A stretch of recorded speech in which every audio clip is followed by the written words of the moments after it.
Tá incomodando a luz? Não. Aí, pode olhar aqui pra mim, ó. Pera aí, vou te dar. Olha pro João, porque é o João que vai... Bota uma palminha pra mim, Lana.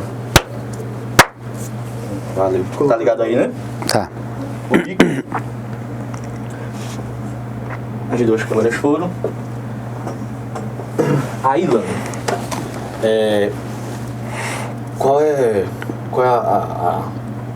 a vibe do TCC, né?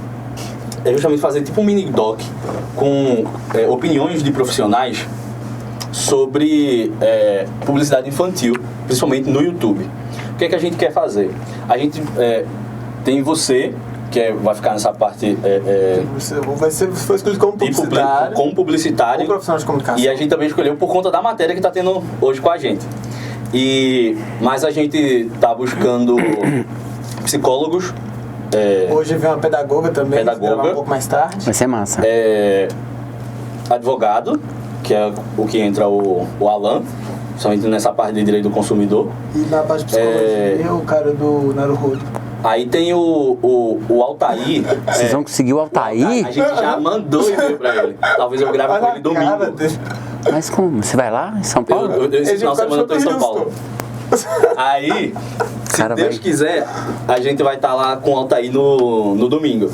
E uma representante do Instituto Alana. Caralho, galera. A gente já tá com esses contatos. Talvez eu não consiga falar com a Alana. Talvez se não pessoalmente, a gente vai fazer uma videoconferência, mas a gente quer ter esse...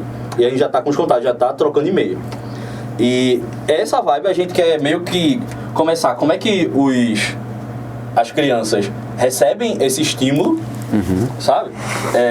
E como isso é refletido principalmente na fase adulta também, porque saiu o Naruhodo, não sei se você ouviu dessa semana. Qual? O dessa semana, é segunda-feira.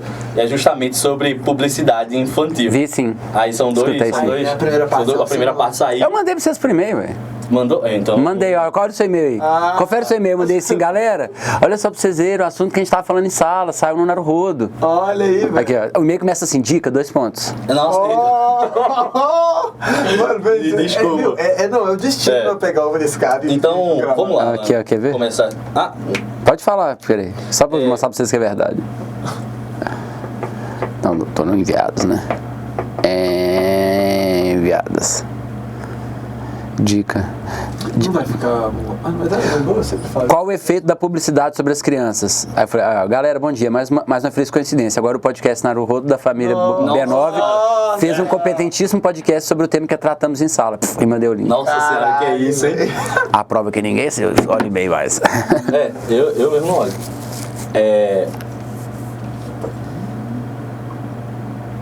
Porque, isso é foco?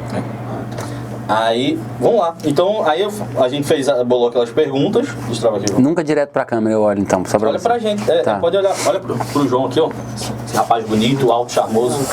Nem tão alto. Nem tão alto. E a gente começa assim, como é que tu percebe as marcas agindo para atingir o público infantil dentro do YouTube? Já percebeu isso? Você já teve contato com esse tipo de propaganda? Já. Na real, já.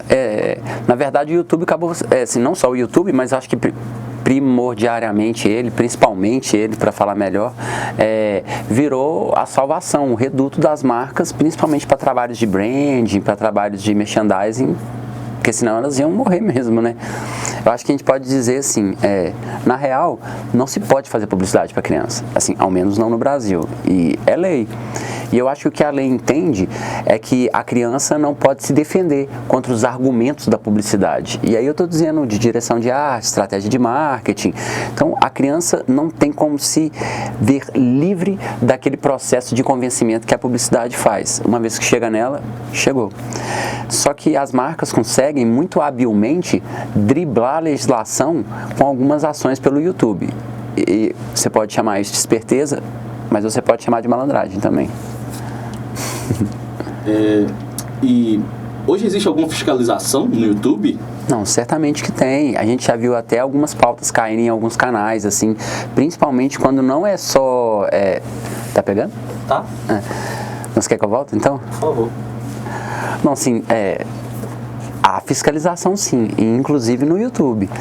A gente já viu algumas pautas cair, principalmente quando as marcas tentam patrocinar o próprio texto do influencer ou do YouTuber, vamos chamar assim, e a gente já viu cair alguns exemplos. Mas na real, o que eles conseguem fazer é com que pareça, assim, existem diversas estratégias, na verdade, mas as mais comuns até do que essas de marketing de conteúdo, que é pagar para o cara colocar a marca dentro do texto, é você ver o cara fazer, a criança, muitas vezes a criança e o YouTube com um recebido. Então, quando a marca está te dando aquilo de presente, não é um patrocínio. Então, assim, como fazer, né? Exatamente o que eu ia falar agora, porque nas pesquisas que a gente fez, a gente se deparou, eu não vou lembrar o nome agora, mas tem o canalzinho desses de unboxing, que é o maior canal, com o maior número de inscritos, que é de um menino que começou com o pai dele só comprando as coisas para que ele pudesse abrir e filmar a reação. Hoje ele é um dos canais, se eu não me engano, não hoje, mas digamos aí, 1 ano, 2 anos atrás, ele foi o canal que mais faturou no YouTube só com uma criança abrindo recebidos. E aí foi quando ele começou a receber também das próprias marcas. As marcas começaram a mandar pra ele. Rapaz, eu tô vivendo uma experiência tão particular assim por causa disso, porque eu tô com um sobrinho e ele tem 2 anos e meio. E aí sim é aquele trem, né? O xodó da família, ficar com ele o tempo todo e tal. E como qualquer criança da geração dele, ele vive no YouTube, né? E ele assiste uns canais que são muito loucos, assim, fraga. Tipo, são as crianças brincando. É só isso. Tipo assim, alguém filma, provavelmente os pais, eu imagino, a criança brincando o tempo todo. E ao mesmo tempo que eu, com o olhar de comunicador, consigo ver a potencialidade comunicativa daquilo e o quanto aquilo se encaixa nos modelos de consumo midiático que a gente tem hoje, ou particularmente as crianças têm hoje, há algo de perverso naquilo também, né? Porque as crianças têm os melhores brinquedos, elas estão nos melhores lugares, a edição faz parecer que tudo é muito mais mágico e muito mais fantástico do que é. Mas por que eu estou falando disso? Eu acho que não seria, eu não quero fazer acusação nenhuma, mas eu acho que não seria abusado da nossa parte supor que parte daquilo ali é product placement, ou é de alguma forma algum tipo de marketing, sabe? Alguma estratégia de marketing. Imagine você, um pai está filmando suas crianças brincando, aqueles brinquedos poderiam ter sido ganho, e se for, caracterizaria o que eu quis dizer agora no começo como uma forma de patrocínio disfarçado. Sim. E já falou que você tá com uma criança em casa agora e tal, praticamente, né? Já chegou a conversar com outros profissionais, com outros publicitários sobre essa ideia de publicidade infantil? Olha, ou comentou assim, alguma coisa sobre o YouTube, assim, de quantas crianças estão utilizando a plataforma? Olha, sim, claro, acho que é um assunto recorrente em agências e também na academia, porque de toda forma a publicidade para criança sempre foi um grande filão, né? Talvez para responder isso, vale até eu contar uma certa parte do começo da minha experiência como publicitário, porque eu me lembro quando eu formei, e eu já tenho quase 20 anos de formado, se trabalhava muito com publicidade infantil. E é engraçado pensar que ninguém pensava que estava fazendo algo errado ou que estava corrompendo alguém. Existe um certo... É claro que de boas intenções o inferno está cheio. Eu não estou querendo nos defender, publicitários dos anos 90, mas eu quero dizer que há algo de um zeitgeist, de um espírito do tempo que ajuda a gente a chegar onde nós estamos. E olha que interessante, deixa eu só elaborar isso aqui, porque acho que esse caso aqui vai ser massa de falar. Bom, reparem só para vocês verem, a gente não tem mais na programação, eu não sei quantos anos vocês têm, se vocês viveram isso na infância de vocês. 17. Tá. Mas nós temos, eu me lembro que a minha infância inteira, e talvez até, sei lá, quantos anos que isso, eu não tenho esse dado de cabeça agora, mas não existe mais programação infantil, ao menos na TV aberta. É claro que não existe programa infantil mais, não tem anunciante. Como é que vai ter programa infantil? A TV fechada não precisa lucrar com propaganda, porque, afinal, ela vive de assinaturas, né? Então, as marcas foram para onde? Para o YouTube, que é a sua pauta, né? Só que, ao mesmo tempo, todas as leis que estão disponíveis para a televisão se aplicam lá também. Mas é o que me parece, pela própria forma como a plataforma existe, funciona e está no nosso dia a dia, existem outras brechas que não são as mesmas das TVs que os marqueteiros e publicitários podem usar para driblar a legislação. Um exemplo que a gente pode usar como um número expressivo assim, da quantidade de crianças dentro do YouTube é o canal da Galinha Pintadinha. Você é louco, é isso mesmo. Então, assim, e eles exclusivamente, provavelmente não vão ficar só no canal da Galinha Pintadinha. Eles vão começar a consumir outros tipos de canais. Cara, e você me fez pensar uma coisa aqui agora, também lembrando do meu sobrinho. Os canais de música, como os de gameplay, normalmente eles podem não ser um estouro de inscritos, mas eles são muito recompensadores em views, porque os vídeos são assistidos em loop. É diferente, por exemplo, de você assistir um canal de cultura pop, você não vai ficar vendo 10 vezes o mesmo review. Mas a galera assiste várias vezes o mesmo gameplay, como a gente assiste várias vezes a mesma música. Essa é uma das razões do Condzilla ser tão grande quanto é. Uma das razões. Existem várias outras, inclusive que ele é sensacional. Mas se liga, o mesmo fenômeno se aplica, em certa medida, aos canais infantis também. Porque se o meu sobrinho assiste 879 bilhões de vezes o mesmo vídeo, eu não vejo por que as outras crianças também não façam o mesmo.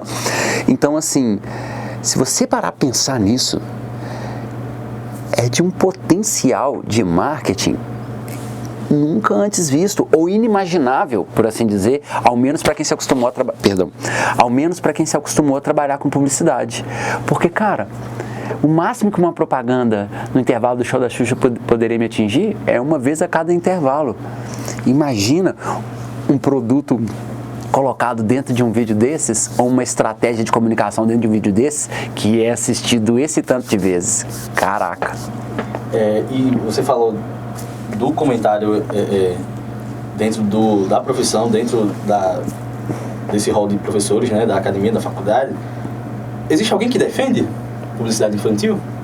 Pelo menos no seu rol, assim, porque provavelmente tem, e como tem. Mas... Cara, agora há pouco eu disse sobre um Zeitgeist, e isso é uma expressão alemã que quer dizer o espírito do tempo mesmo, né? Que quer dizer como assim, como que as coisas que são pensadas, inventadas, refletidas, as conclusões que são chegadas, elas são resultado de toda uma conjuntura de fatores que estão acontecendo. E por que eu estou dizendo isso? Ao menos aonde eu trabalho, eu não convivo com publicitários que defendam a publicidade infantil. Eu convivo com pessoas que criticam o CONAR e o CDC também, em certa medida. Mas eu acho que há um entendimento geral que a publicidade infantil, historicamente, fez muito mais mal do que bem. Não só para as crianças, mas para a sociedade como um todo. Parem para pensar o seguinte, eu comentei agora há pouco da minha geração dos anos 90. Eu lembro de propagandas péssimas. A da tesourinha do Mickey, eu tenho, você não tem, eu tenho, você não tem. Ajudando a criar uma geração de pessoas mais preocupadas com ter do que ser, não é? A propaganda daquela Melissa da Xuxa, na verdade eu nem sei se é uma Melissa, mas é uma sandália da Xuxa. É uma fábrica.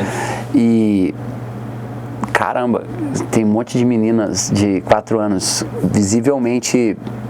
Não, visivelmente não, porque é foda afirmar, né? Mas parece que estão tendo um orgasmo. Então, assim, é assustador, né? E você acha que é radical privar a criança disso? Assim, não vai usar. Ou então, vai usar, mas você não vai usar, ou então... Criar uma bolha onde ela não seja atingida pela publicidade infantil devido a ela estar no YouTube. Você evitar ela de estar ali no YouTube pelo fato dela poder em algum momento ser atingida por uma publicidade infantil.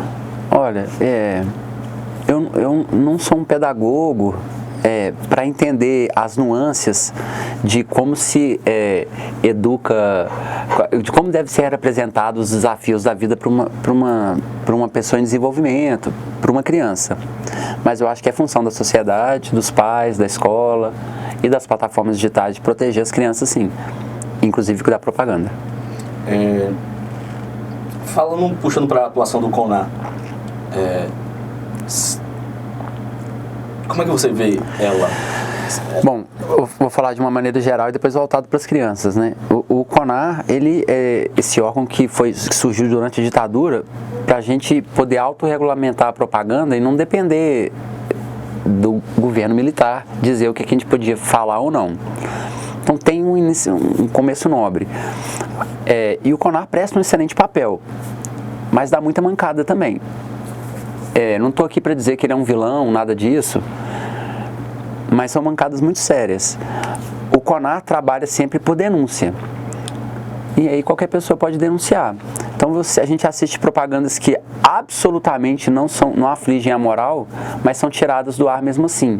E aí isso leva a gente até algumas reflexões, que é assim, quem é essa galera que vota, quem é esse board, né, que vota principalmente quando as decisões são visivelmente contra o que a sociedade está querendo. Sim. Então, assim, parece que o CONAR, apesar de funcionar de uma maneira democrática, que é sobre, conforme vem as denúncias, ele parece atender os interesses de um grupo pequeno.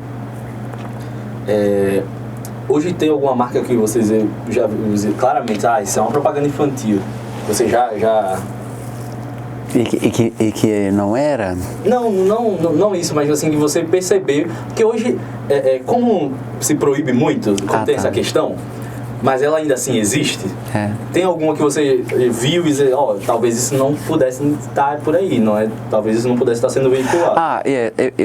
Talvez assim, voltando então ao tema de vocês principal, que é o YouTube e a relação das propagandas de criança, assim, eu tenho transitado muito por esses canais, e assim, tem hora que é marketing de conteúdo escancarado. E quando o YouTube tem que aparecer assim, que é um public post, que é anúncio pago, né? Tem que aparecer assim. E definitivamente não aparece. Então assim, a gente que é publicitário sabe que assim, você vê como é que tá o texto da pessoa, você fala, cara, isso é comercial, entendeu? Então sim. E, assim, pra gente finalizar, você acha que tem... Essa pergunta não vou dizer polêmica, mas ela é, assim, ela... Adoro polêmica? Não, mas assim... Não. É assim... É o Naruhodo. Pra quem acredita que não deveria existir publicidade infantil, não sei se você acredita, acho que você falou isso hoje. Eu acho que não deve ter publicidade infantil. A publicidade infantil não deve ser banida mesmo. Então, a última pergunta que eu queria encerrar... Assim, a publicidade, assim, na TV, no rádio, sim. Mas assim, on the spot, né? A publicidade no local, cartaz, eu não acho que... Assim, eu vejo alguns problemas, mas não tanto também. Tem alguma marca que você acha que faz um trabalho legal? Sim. Acho. A Fini. Ela faz um trabalho legal de marketing dentro da legislação, dentro do que pode ser feito, e ela consegue renovar os clientes dela. Olha só que interessante, vários tipos de produto, principalmente de consumo rápido, eu estou falando de alimentícios, doces, balas, etc. e tal, que são voltados para um público mais infantil, eles enfrentam um super desafio. Pensa no McDonald's, por exemplo. O McDonald's é um restaurante de todo mundo, mas toda a comunicação visual dele é de 5 a 15 anos. Você é parar para pensar. É tudo muito lúdico, tudo muito infantil.